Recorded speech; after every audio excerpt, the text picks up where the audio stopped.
Whether you're a die-hard movie fan looking to be the next best director, or you're just a fan who wants to make a quick viral film, making a short film is a fun way to learn the movie-making process, and it's something easy that you can do at home. In this brief presentation, we will talk about the storyboarding process, 5 basic steps for creating a short film, and options for showing your finished product.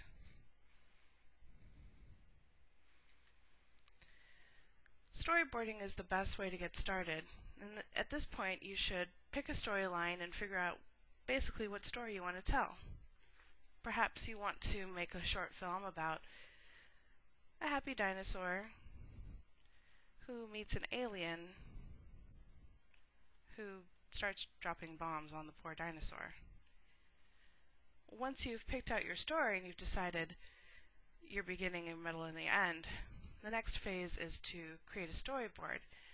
Storyboards show frame by frame, shot by shot, the major plot elements, camera angles, and shows how the action proceeds from beginning, middle, to end. Doing this before you start making your movie helps you see how your movie flows and where you're going to need to fill in the gaps. Once you've created your storyboard, it's time to gather your materials, and this includes images, animations, sounds, and possibly other video. Selecting some video editing software to put it all together. Today we're going to use Microsoft Live Movie Maker, and it's time to have some fun. So to start, I launched Microsoft Live Movie Maker. This comes free with any Microsoft computer, or computer that runs Windows rather.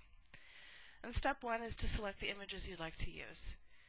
From the Home tab, you select the Add Videos and Photos button, and it pops up a navigation display where you can pick out your images.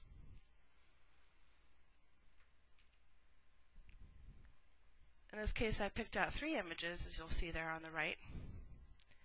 Also from the Home tab, I've selected Add Captions. And this is where, if you like, you can add some brief captions to describe how the action's going. Since, in this case, we're just making a real short film, it's going to be a short silent film, I've used captions on each slide to indicate a basic general plot and theme. Once my images and captions have been added, as you can see there also on the right, I've went ahead and added titles. In this case, I've added my movie title to my movie.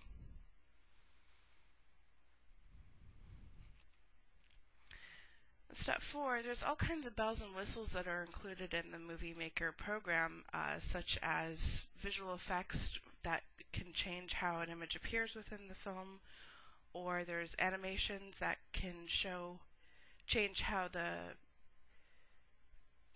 scenes transition from one to the other. You could also do some basic video editing as well as to when you start your video, how it ends, the time, how long it takes to transition from one slide to the next.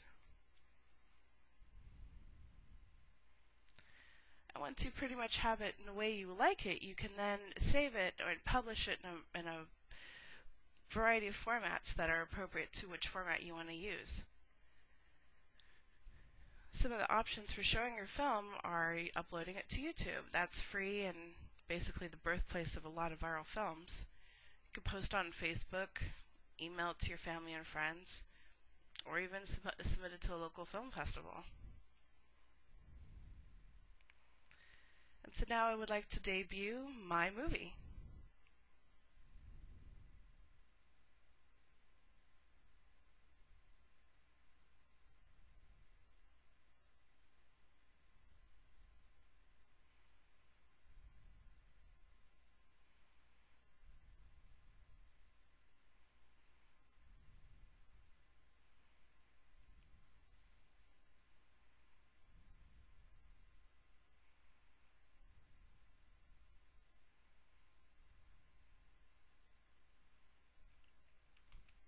So that 30-second presentation was created in Microsoft Live Movie Maker for this project specifically. It took me approximately 30 minutes, including, in addition to locating the graphics that I wanted to use and creating a storyboard.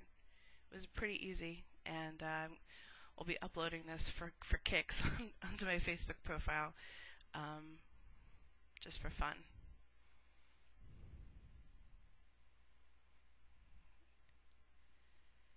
So this concludes my presentation. I would be happy to answer any questions.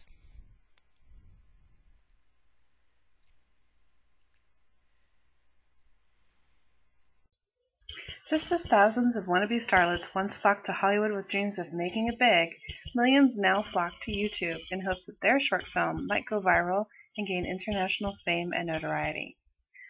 While we all love that Hollywood production quality, it doesn't actually take much to make a snappy short film. My presentation teaches very basic movie making skills and is geared to anyone who has the urge to be a director but who doesn't have much cash. In forming my presentation, I considered the ARCS model, particularly attention, relevance, and satisfaction, and made an effort to address several of Gardner's multiple intelligences, including logical, mathematical, and visual and spatial intelligences. This presentation type will also appeal to Type 3 and 4 learners from McCarthy's format model, those folks who generally prefer tinkering and creating on their own. I chose to present the material in this manner so it would be accessible to a wide audience. In the presentation, I used Windows Live Movie Maker software because it's free and intuitive to folks with Windows experience. I stuck to a very simple and basic movie format to instill curiosity and confidence in the viewer, because I want them to ask themselves, what could I do with some spare time and some free images? For a longer presentation, I would like to include more discussion about art direction, selecting images, and other supplementary materials, and incorporating video and audio. I hope you enjoyed my presentation, and especially my short film. I look forward to your comments. I'll see you online.